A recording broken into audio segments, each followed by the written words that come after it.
ಹೇಗೆ ಮತ್ತೆ ಆ ಫಾರ್ಮುಲಾ ಅಸೋಸಿಯೇಷನ್ ಮತ್ತೆ ಡಿಸೋಸಿಯೇಷನ್ ಗೆ ಫಾರ್ಮುಲಾನ ಡಿರೈವ್ ಮಾಡೋದು ಹೇಗೆ ಅನ್ನೋದನ್ನ ಈ ವಿಡಿಯೋದಲ್ಲಿ ತಿಳಿಸಿದ್ದೀನಿ. ಸೊ ಫ್ರೆಂಡ್ಸ್, ನೀವೀಗ ವ್ಯಾಂಟ್ ಆಫ್ ಫ್ಯಾಕ್ಟರ್ ನ ಸ್ಟಡಿ ಮಾಡ್ತಿದ್ದೀರಾ ಅಂತಂದ್ರೆ ನಿಮ್ಗೆ ಮತ್ತೊಂದು ಟರ್ಮ್, ಇಂಪಾರ್ಟೆಂಟ್ ಟರ್ಮ್ ಗೊತ್ತಿರಲೇಬೇಕು. That is alpha, degree of dissociation.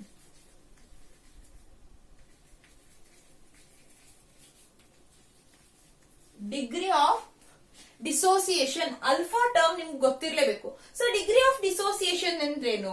ಯಾವ್ದೋ ಒಂದು ರಿಯಾಕ್ಷನ್ ಆಗ್ತಾ ಇದೆ ಅಂತಂದ್ರೆ amount of substance of the reactant which underwent dissociation. So ನಾವು 1 ಮೋಲ್ ಅಷ್ಟು ರಿಯಾಕ್ಟೆಂಟ್ ತಗೊಂಡಿದೀವಿ ಅಂತಂದ್ರೆ ಅದರಲ್ಲಿ ಎಷ್ಟು ಮೋಲು ಡಿಸೋಸಿಯೇಷನ್ ಆಗಿದೆ ಅದನ್ನ ನಾವು ಡಿಗ್ರಿ ಆಫ್ ಡಿಸೋಸಿಯೇಷನ್ ಅಂತ ತಗೊಳ್ತೀವಿ. ಇದು ವ್ಯಾಂಟ್ ಆಫ್ ಫ್ಯಾಕ್ಟರ್ ಕ್ಯಾಲ್ಕುಲೇಷನ್ ಗೆ ಯಾಕೆ ಬೇಕು? ಈಗ ನಾವು NaCl, K2SO4 ಅಂತ ಸ್ಟ್ರಾಂಗ್ ಎಲೆಕ್ಟ್ರೋಲೈಟ್ಸ್ ತಗೊಂಡ್ವಿ, ಓಕೆ 100% ಡಿಸೋಸಿಯೇಷನ್ ಆಗಿರುತ್ತೆ. ಕೆಲವೊಂದ್ಸಲ ಏನಾಗುತ್ತೆ, ವೀಕ್ ಎಲೆಕ್ಟ್ರೋಲೈಟ್ಸ್ ಇರುತ್ತೆ, ಅಂದ್ರೆ ಕಂಪ್ಲೀಟ್ ಆಗಿ ಅವು ಡಿಸೋಸಿಯೇಷನ್ ಆಗಲ್ಲ, ಒಂದು 50% 40% ಡಿಸೋಸಿಯೇಟ್ ಆಗುತ್ತೆ. ಅವಾಗ ವ್ಯಾಂಟ್ ಆಫ್ ಫ್ಯಾಕ್ಟರ್ ಕ್ಯಾಲ್ಕುಲೇಟ್ ಮಾಡೋದು ಹೇಗೆ? ಸೊ ಅದನ್ನ ನಾವೀಗ ನೋಡೋಣ. First example NaCl ತಗೊಳ್ತೇನೆ. NaCl gives Na plus Cl minus. But ಈ ರಿಯಾಕ್ಷನ್ ಏನಂತಂದ್ರೆ NaCl ಸ್ಟ್ರಾಂಗ್ ಎಲೆಕ್ಟ್ರೋಲೈಟ್ ಆಗಿರೋದ್ರಿಂದ ಕಂಪ್ಲೀಟ್ ಡಿಸೋಸಿಯೇಷನ್ ಆಗುತ್ತೆ ಅಂತ ಹೇಳ್ಬೋದು. ಸಪೋಸ್ ಈ ರಿಯಾಕ್ಷನ್ ಏನಾದ್ರೂ ಬ್ಯಾಕ್ವರ್ಡ್ ರಿಯಾಕ್ಷನ್ ಕೂಡ ಆಗ್ತಾ ಇದ್ರೆ, ಸೊ ಬ್ಯಾಕ್ವರ್ಡ್ ರಿಯಾಕ್ಷನ್ ಕೂಡ ಆಗ್ತಾ ಇದೆ ಅಂದ್ರೆ NaCl Na plus Cl minus ಆಗಿ ಡಿಸೋಸಿಯೇಟ್ ಆಗೋದಷ್ಟೇ ಅಲ್ಲ, ಅದೇ ರಿಯಾಕ್ಷನ್ ಮೀಡಿಯಂ ಅಲ್ಲಿ Na plus ಮತ್ತೆ Cl minus ಕಂಬೈನ್ ಆಗಿ NaCl ಕೂಡ ಫಾರ್ಮ್ ಆಗ್ತಾ ಇದೆ, ಅಂದ್ರೆ ಬ್ಯಾಕ್ವರ್ಡ್ ರಿಯಾಕ್ಷನ್ ಕೂಡ ಆಗ್ತಾ ಇದೆ. ಸೊ ಅಂತದೊಂದು ಕೇಸ್ ತಗೊಳ್ಳೋಣ. ಫಸ್ಟ್ ಏನು, T is equal to 0 ಇದ್ರೆ, T is equal to 0 ಇದ್ದಾಗ 1 ಮೋಲ್ ಅಷ್ಟು NaCl ಇದೆ. ಸೊ ಜಸ್ಟ್ ಇನಿಷಿಯಲ್ ಕಂಡೀಷನ್ ಅಂತಂದ್ರೇನು, Na plus ಮತ್ತೆ Cl minus ಫಾರ್ಮ್ ಆಗಿರೋದಿಲ್ಲ.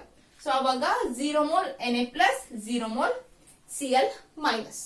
ಬಟ್ ಅಟ್ ಈಕ್ವಿಲಿಬ್ರಿಯಂ, ಇದೇ ರಿಯಾಕ್ಷನ್ ಮೀಡಿಯಂ ಅಲ್ಲಿ ಈಕ್ವಿಲಿಬ್ರಿಯಂ ಸ್ಟೇಟ್ ಅಟೇನ್ ಆಗಿದೆ ಅಂದ್ರೇನು? ಸೊ ಫಸ್ಟ್ ಈಕ್ವಿಲಿಬ್ರಿಯಂ ಅಂದ್ರೆ ಏನು ಅಂತ ನೋಡೋಣ.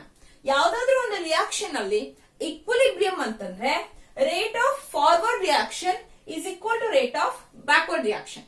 ಅಂದ್ರೆ NaCl ಯಾವ ರೇಟ್ ಅಲ್ಲಿ Na ಪ್ಲಸ್ ಮತ್ತೆ Cl ಮೈನಸ್ ಆಗಿ ಫಾರ್ಮ್ ಆಗ್ತಾ ಇದೆಯೋ ಸೇಮ್ ರೇಟ್ ಅಲ್ಲಿ Na ಪ್ಲಸ್ Cl ಮೈನಸ್ ಕೂಡ NaCl ನ ಫಾರ್ಮ್ ಮಾಡ್ತಾ ಇದೆ. ಸೊ ಇದನ್ನ ನಾವು ಈಕ್ವಿಲಿಬ್ರಿಯಂ ಸ್ಟೇಟ್ ಅಂತ ಕರಿತೀವಿ.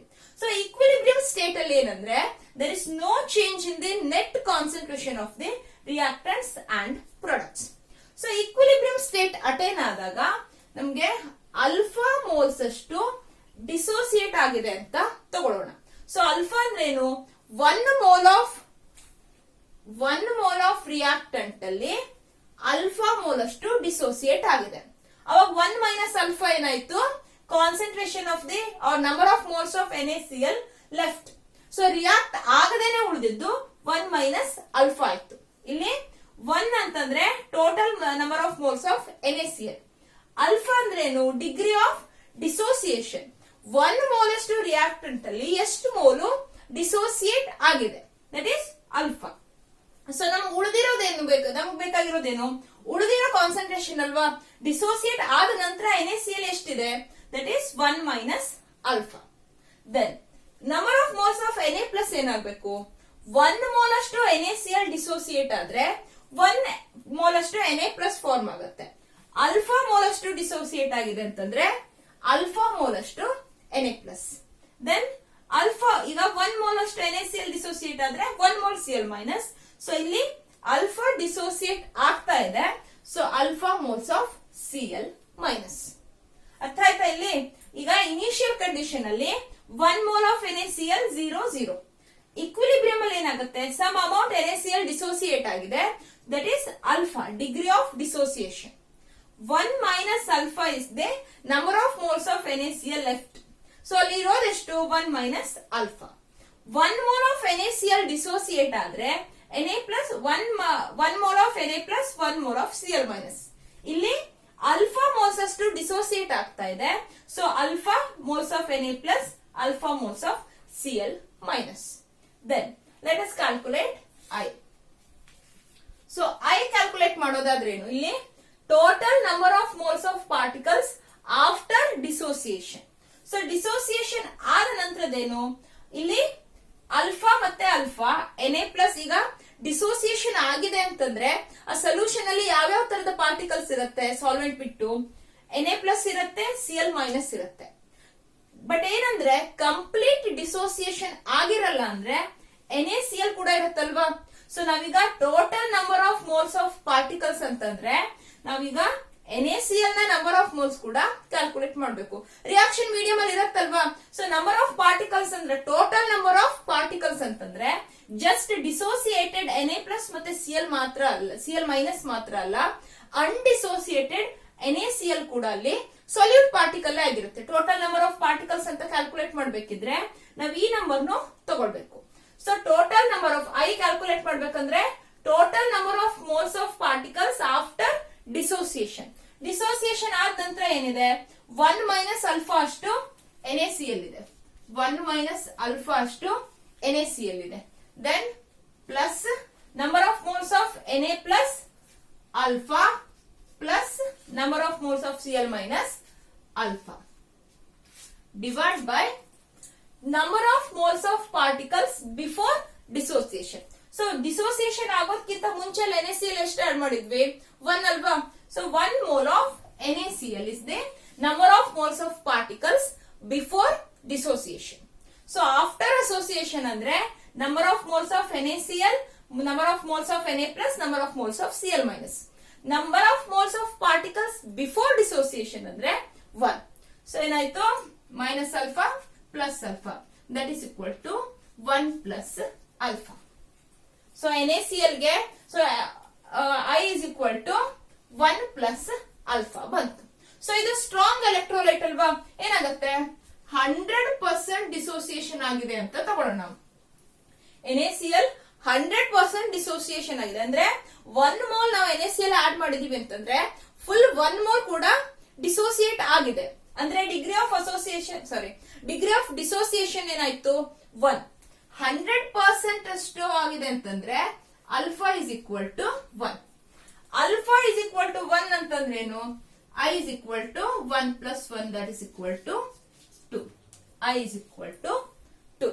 ಸೊ ನಾವು ಸಿಂಪ್ಲಿ ನಾವು ಕಂಪ್ಲೀಟ್ ಡಿಸೋಸಿಯೇಷನ್ ಅಂದ್ರೆ ಹೇಗೆ ಕ್ಯಾಲ್ಕುಲೇಟ್ ಮಾಡಿದ್ವಿ, Na+ Cl-, 1 mole of Na+, 1 mole of Cl- ಅಂತಾನು ಕ್ಯಾಲ್ಕುಲೇಟ್ ಮಾಡಿದ್ವಿ. ಸೊ ಕಂಪ್ಲೀಟ್ ಡಿಸೋಸಿಯೇಷನ್ ಅಂದ್ರೆ 100% ಡಿಸೋಸಿಯೇಷನ್ ಅಂದ್ರೆ alpha is equal to 1.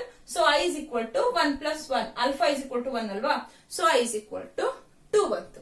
So next ನಾವು K2SO4 ತಗೊಳ್ಳೋಣ.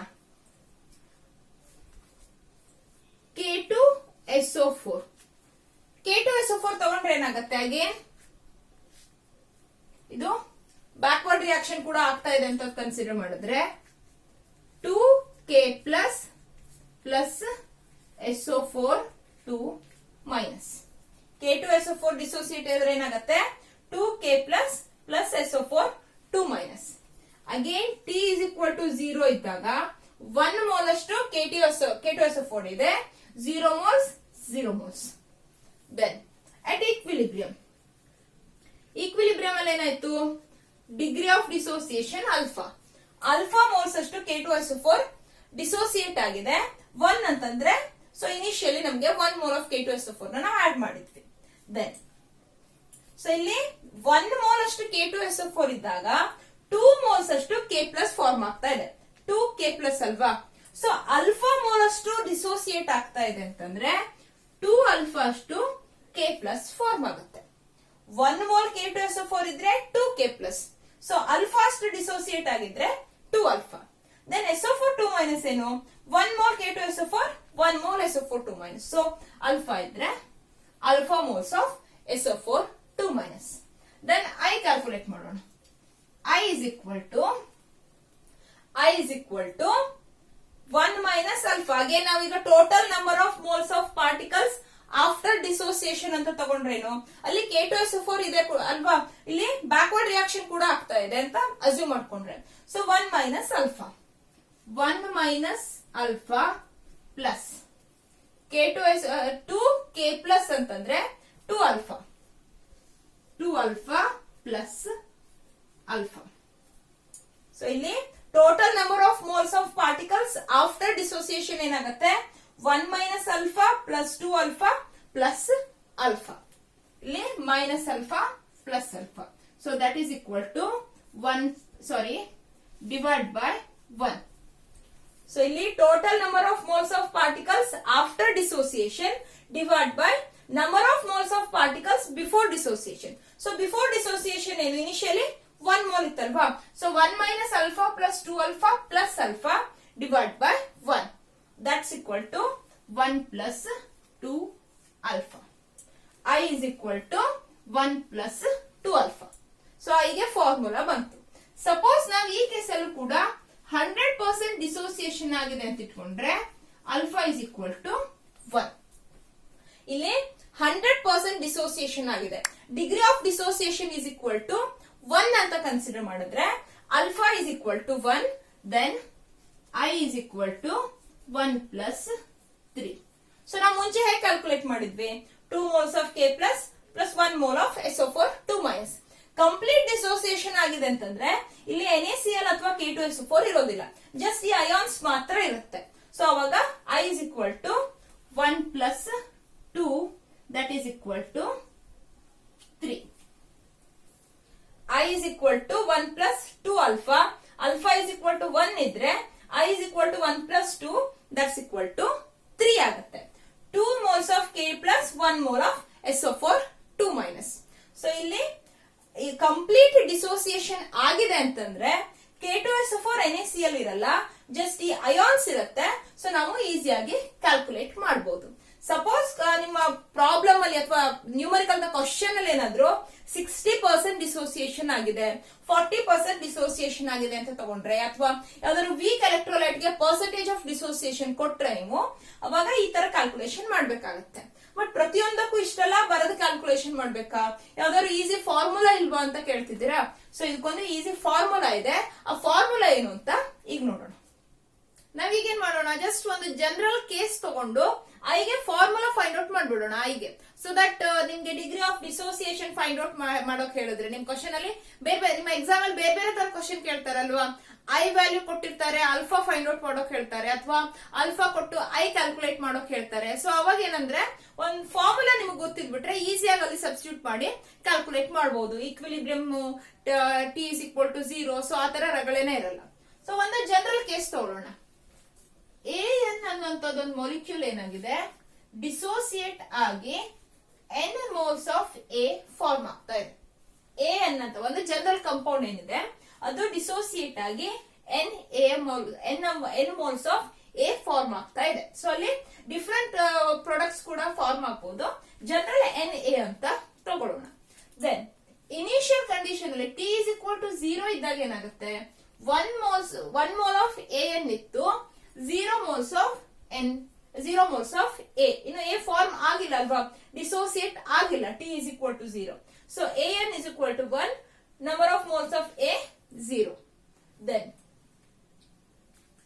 at equilibrium. So equilibrium state at ಏನಾದಾಗ ಏನಾಗುತ್ತೆ, 1 minus alpha. Alpha moles ಅಷ್ಟು AN ಡಿಸೋಸಿಯೇಟ್ ಆಗಿದೆ. ಅಲ್ಫಾ ಅಂದ್ರೆ degree of dissociation. So degree of dissociation ಅಂದ್ರೇನು? ಸೊ ಜಸ್ಟ್ ಹೇಳಿದೆ ಅಲ್ವಾ, 1 mole ಅಲ್ಲಿ ಎಷ್ಟು ಮೋಲ್ಸ್ ಡಿಸೋಸಿಯೇಟ್ ಆಗಿದೆ, that is degree of dissociation alpha. 1 minus alpha.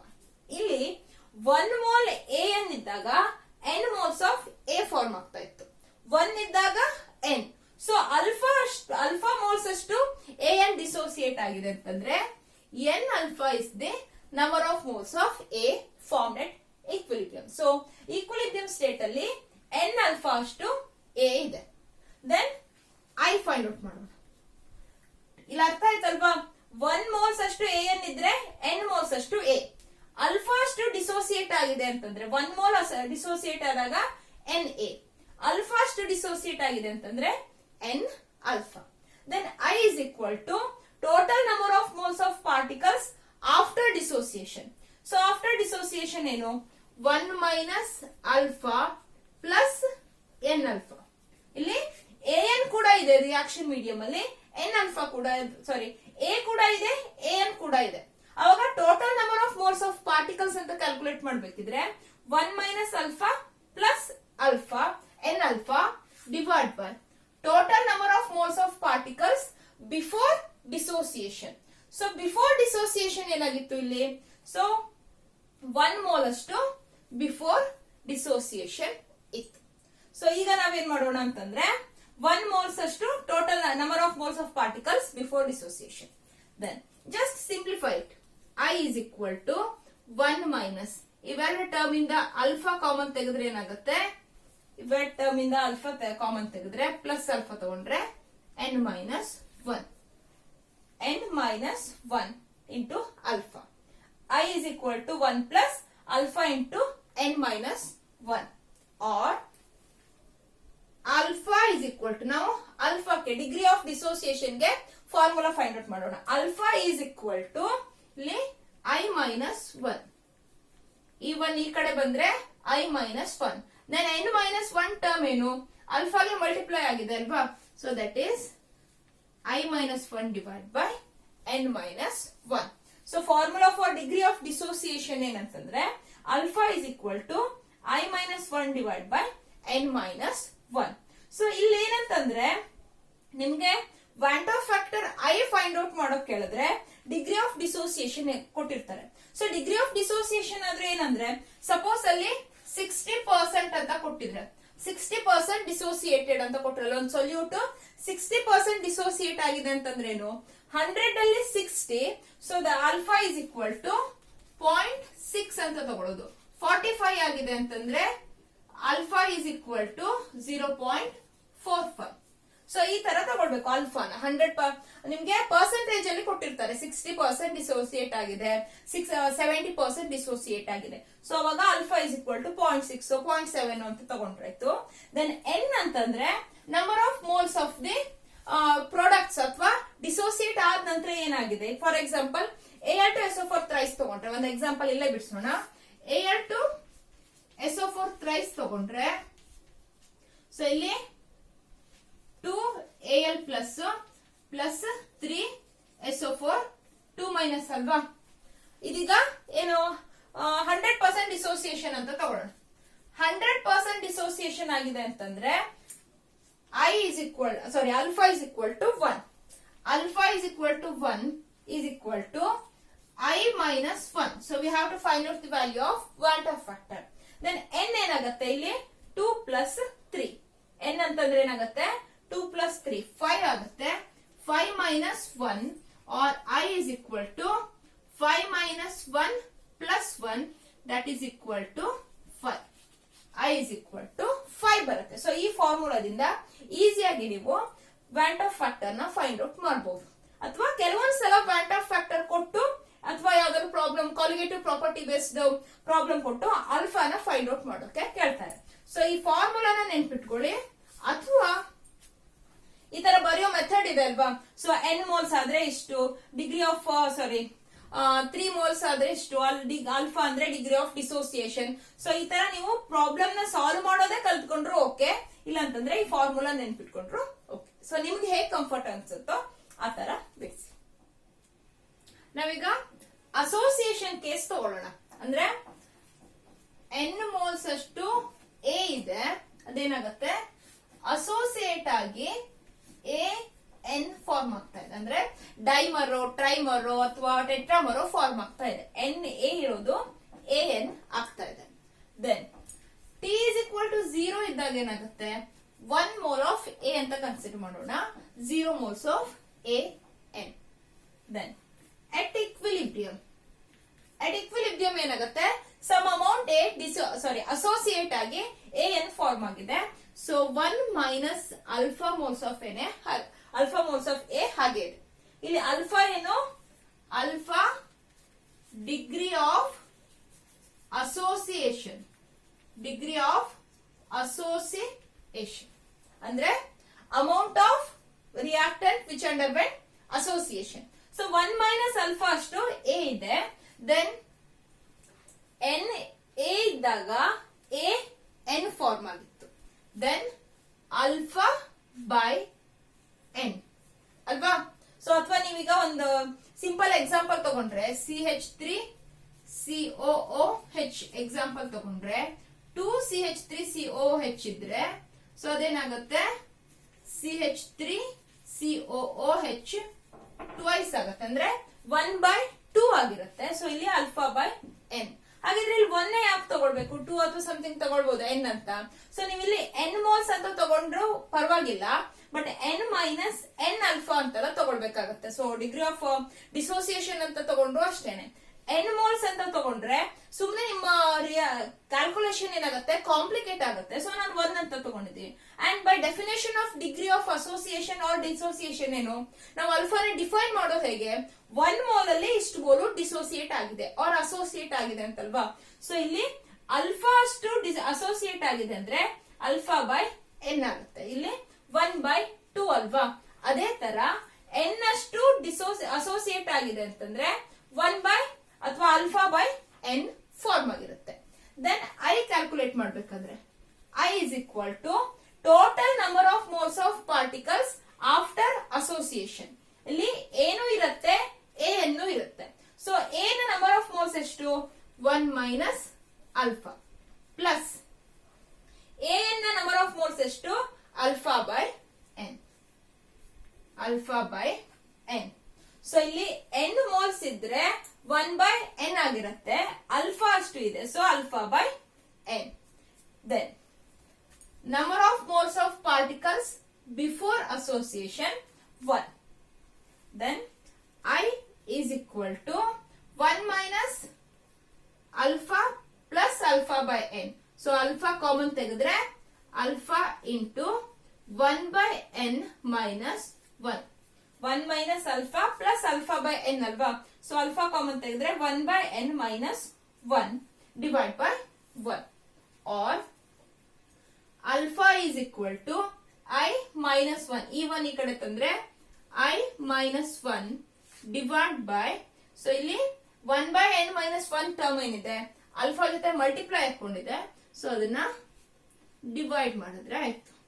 So alpha is equal to I minus 1 divide by 1/n minus 1. So it is the formula for degree of association. ಇಲ್ಲಿ association ಆಗ್ತಾ ಇದೆ ಅಲ್ವಾ. So alpha ಅಂತಂದ್ರೆ degree of association. So ಇದು ಈ formula. So ಇವೆರಡು ಫಾರ್ಮುಲಾನ ನೆನ್ಪಿಟ್ಕೊಂಡ್ರೆ degree of dissociation ಗೆ I minus 1 divide by n minus 1. ಅದೇ ಅಸೋಸಿಯೇಷನ್ ಆಗ್ತಾ ಇದೆ ಅಂದ್ರೆ alpha is equal to I minus 1 divide by 1/n minus 1. So ಈ ಫಾರ್ಮುಲಾದಿಂದ ಈಸಿಯಾಗಿ ನೀವು ಕ್ಯಾಲ್ಕುಲೇಟ್ ಮಾಡಬಹುದು. ಸೊ ಈಗ ಈ ಎಕ್ಸಾಂಪಲ್ ತಗೊಂಡ್ರೆ ಅಸಿಟಿಕ್ ಆಸಿಡ್ ದ ಎಕ್ಸಾಂಪಲ್ ತಗೊಂಡ್ರೆ ಇಲ್ಲಿ 100% ಅಸೋಸಿಯೇಷನ್ ಅಂತ ತಗೊಂಡ್ರೆ, ಸೊ 100% ಅಸೋಸಿಯೇಷನ್ ಅಂದ್ರೇನು, ಅಲ್ಫಾ ಇಸ್ ಈಕ್ವಲ್ ಟು 1 ಆಗುತ್ತೆ, ಡಿಗ್ರಿ ಆಫ್ ಅಸೋಸಿಯೇಷನ್ 1 ಆಗುತ್ತೆ. Then alpha is equal to 1 ಇದ್ರೆ ನಾವು ವ್ಯಾಂಟ್ ಫ್ಯಾಕ್ಟರ್ ಫೈಂಡ್ ಔಟ್ ಮಾಡಿದ್ರೆ -1 ಡಿವೈಡ್ ಬೈ 1/n ಅಲ್ವಾ. ಸೊ n ಏನಾಗಿರುತ್ತೆ ಇಲ್ಲಿ 1/2 ಆಗಿರುತ್ತೆ.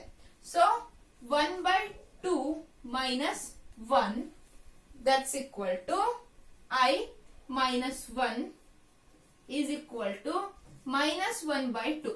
1/2 minus 1 ಅಂದ್ರೆ -1/2. ಸೊ ಇದನ್ನ ಇಲ್ಲಿ 1 ಗೆ ಮಲ್ಟಿಪ್ಲೈ ಮಾಡಿದ್ರೆ -1/2 or I is equal to 1 minus 1/2 that's equal to 1/2. So simply ಇಲ್ಲಿ 100% ಅಸೋಸಿಯೇಷನ್ ಆಗಿದೆ ಅಂತ ಕ್ಯಾಲ್ಕುಲೇಟ್ ಮಾಡಿದ್ರೆ number of moles, total number of moles after association 1, before association 2. So ಅದು 1/2 ನೇ ಬಂದಿರುತ್ತೆ. ಸೊ ಈ ಫಾರ್ಮುಲಾದಿಂದ ಯೂಸ್ ಮಾಡಿ ಈಸಿಯಾಗಿ ಕ್ಯಾಲ್ಕುಲೇಟ್ ಮಾಡಬಹುದು. ಸಪೋಸ್ 100% ಅಸೋಸಿಯೇಷನ್ ಅಂತ ತಗೊಂಡ್ರೆ ಡೈಮರ್ ಫಾರ್ಮ್ ಆಗಿದ್ರೆ I is equal to 1/2, trimer form ಆಗಿದ್ರೆ 1/3, ಟೆಟ್ರಾಮರ್ ಆದ್ರೆ 1/4 ಆತರ. ಯಾವಾಗ 100% ಅಸೋಸಿಯೇಷನ್ ಆಗಿದ್ರೆ.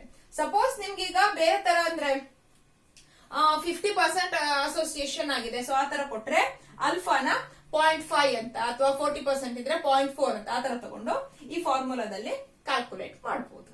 ಫ್ರೆಂಡ್ಸ್, ವ್ಯಾಂಟ್ ಆಫ್ ಫ್ಯಾಕ್ಟರ್ ಬಗ್ಗೆ ಇರೋ ಈ ವಿಡಿಯೋ ನಿಮ್ಗೆ ಇಷ್ಟ ಆಯ್ತು ಅನ್ಕೊಂಡಿದೀನಿ.